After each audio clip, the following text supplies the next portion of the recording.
నమస్కారం అండి. ఈనాటి కమ్మని కథ పేరు సాయం మంచిదే.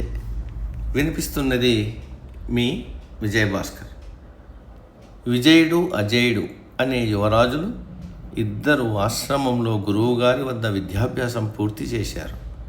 వారిని తిరిగి రాజ్యానికి పంపే లోపు ఒక చిన్న పరీక్ష పెట్టాలనుకున్నారు గురువుగారు.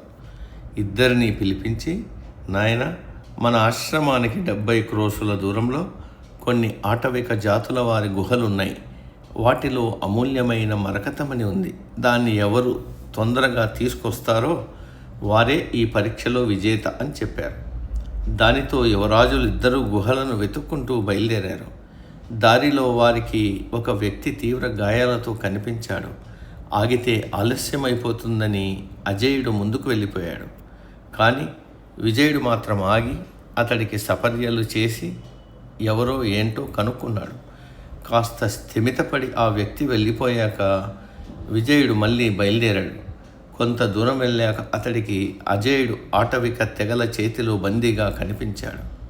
వెంటనే విజయుడు వారితో స్నేహంగా మాట్లాడి అజేయుడిని విడిపించాడు. అంతేకాదు, వారు విజయుడిని గుహల వద్దకు తీసుకెళ్ళి మరకతమని కూడా ఇప్పించారు. ఇదంతా ఎలా సాధ్యమైందో అజేయుడికి అర్థం కాలేదు. అదే విషయం అడిగాడు. అప్పుడు విజయుడు ఇలా అన్నాడు: దారిలో గాయాలతో కనిపించిన వ్యక్తి వీరి చేతిలో దాడికి గురైన వాడే. వాళ్ళు ఎలా ప్రవర్తిస్తారో అతడే నాకు చెప్పాడు. దాన్ని బట్టి వారిని నా మాటలతో ఆకట్టుకున్నాను.